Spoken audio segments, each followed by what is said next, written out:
You wake up before sunrise. There is no alarm clock, no schedule on your phone, no commute waiting for you. The air is cold. The fire from last night is mostly ash. Somewhere beyond the darkness, animals are already moving. And yet, for the next 12 hours, every decision you make could determine whether your family eats tomorrow. That's how most people imagine prehistoric life. A constant struggle, an endless emergency, a life spent running from predators, searching for food, and barely surviving from one day to the next. But here's the disruption. In the 1960s, an American anthropologist named Richard Lee began studying the Jew/Hwansi hunter-gatherers of the Kalahari Desert in southern Africa. What he found shocked the scientific world. The average adult spent only about 15 to 20 hours per week obtaining food. Not per day, per week. That was less time than many modern office workers spend answering emails before Wednesday. The image of prehistoric humans as exhausted survival machines suddenly had a problem. Because if our ancestors weren't working every waking hour just to stay alive, what exactly were they doing all day? The answer changes how you see human history, and maybe how you see yourself. In 1966, researchers gathered at a conference in Chicago called Man the Hunter. For decades, many scientists had assumed that prehistoric life was defined almost entirely by scarcity and hardship. Then the data started arriving. Richard Lee's work with the Jew/Hwansi showed that hunting and gathering could provide a surprisingly stable living. Meanwhile, anthropologists studying groups in Australia, Tanzania, and Paraguay were finding similar patterns. Food mattered, but it wasn't consuming every hour of every day. Among the Hadza of Tanzania, one of the world's last remaining hunter-gatherer populations, researchers found that adults often spent large portions of the day resting, socializing, making tools, caring for children, or simply talking. The stereotype of nonstop survival was beginning to collapse. But there was a catch. The Hadza were living in the 20th century. The Jew/Hwansi were living in the 20th century. Neither group was a direct window into life 20,000 years ago. To understand what prehistoric humans actually did all day, archaeologists had to look much deeper into the past. And that's where the caves started talking. In southwestern France, near the village of Montignac, 4 teenagers discovered the Lascaux cave system in September 1940. Inside were more than 600 painted animals: horses, aurochs, deer, bison. Some paintings stretched across walls nearly 20 meters long. Many were located hundreds of meters from the cave entrance. Reaching them required navigating darkness with stone lamps fueled by animal fat. The paintings themselves took time.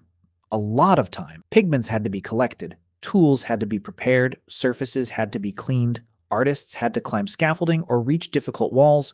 None of this helped anyone catch food that day. None of it provided immediate survival benefits. Yet people invested enormous amounts of effort into doing it, which suggests something remarkable.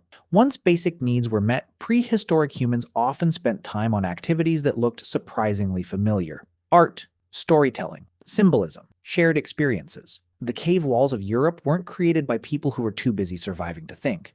They were created by people who had enough time to imagine. But that's not the whole story. Because evidence from another site suggests imagination wasn't the only thing occupying prehistoric minds. They were also spending huge amounts of time managing something every modern human understands: relationships. In 2017, archaeologists working at a site called Shubayqa 1 in northeastern Jordan uncovered evidence of a hunter-gatherer camp dating back roughly 14,400 years.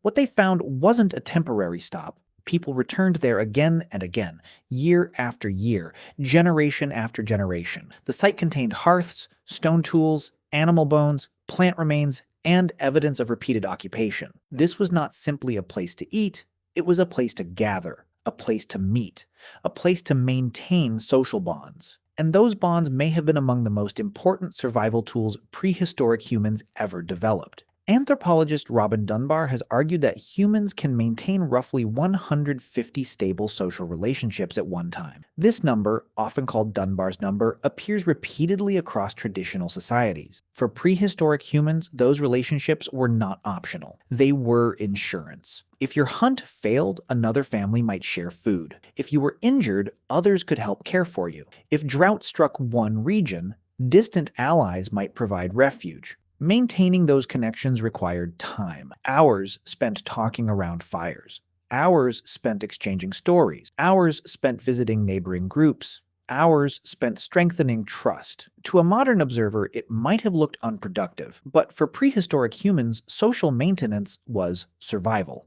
And archaeology suggests they invested heavily in it. At Sungir, near Moscow, archaeologists uncovered a remarkable Upper Paleolithic burial site dating to approximately 34,000 years ago. One adult male was buried with more than 3,000 ivory beads. 2 children were buried with thousands more. Researchers estimate that producing a single bead may have required up to an hour of labor. The grave goods alone represented thousands of hours of work. Think about what that means. Entire communities dedicated enormous amounts of time to honoring individuals who had already died. Time that could have been spent hunting, time that could have been spent gathering food, time that could have been spent making tools. Yet they chose something else. Ceremony, memory, meaning. The people of Sungir were not merely surviving, they were building cultures. And culture consumes time. Songs consume time. Rituals consume time. Teaching consumes time. Funerals consume time. Human beings appear to have been doing all of those things tens of thousands of years before agriculture. But here's where it gets stranger. Some of the most important work prehistoric humans performed